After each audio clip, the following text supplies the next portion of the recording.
Here's another story that we think is fascinating that you're going to want to know about. After 2 weeks of protest, the Prime Minister of Lebanon is resigning. Saad Hariri's resignation was preceded by protest over an economy, by the way, that's making average citizens really angry over debt, rising prices, and corruption. Sound familiar?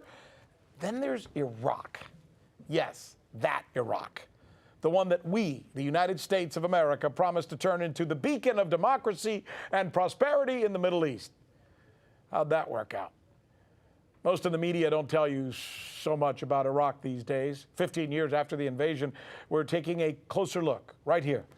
Here now for us is NRS's special correspondent, Michele Greenstein. Okay, what are we learning?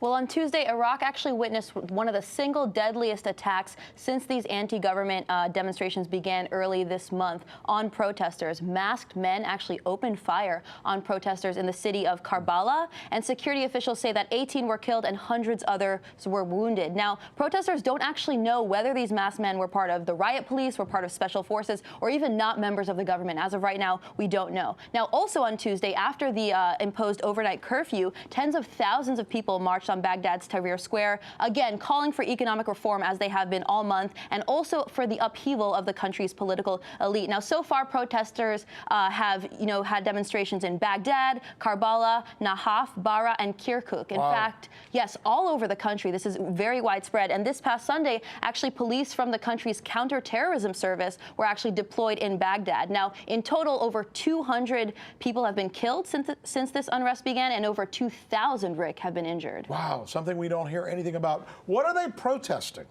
So a number of things, mainly rampant corruption in the government.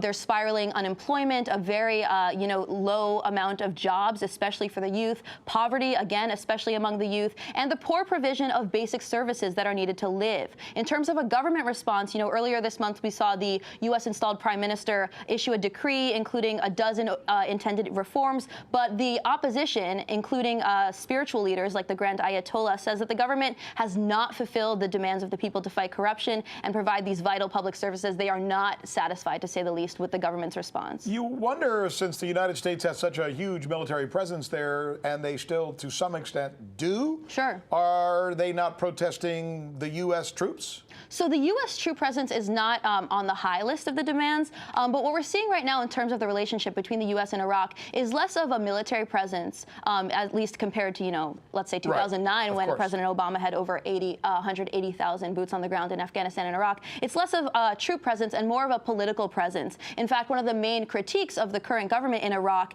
is that the government is a U.S. puppet government. In fact, they want this government gone so badly that in an interview with Axios last week, the president of Iraq was actually unable to answer whether the current prime minister would be in office in a week. Now, also to your point about the troops, earlier this week, we actually started seeing reports that the Iraqi parliament is preparing to oust U.S. troops entirely. We saw that these numbers are going down, but now that they're considering getting rid of U.S. troops entirely. And this is, of course, framed in the U.S. press as a move that would be good for Iran. But what it really shows is that the zeitgeist in Iraq is really moving further from wanting a U.S. presence in the country. Well said.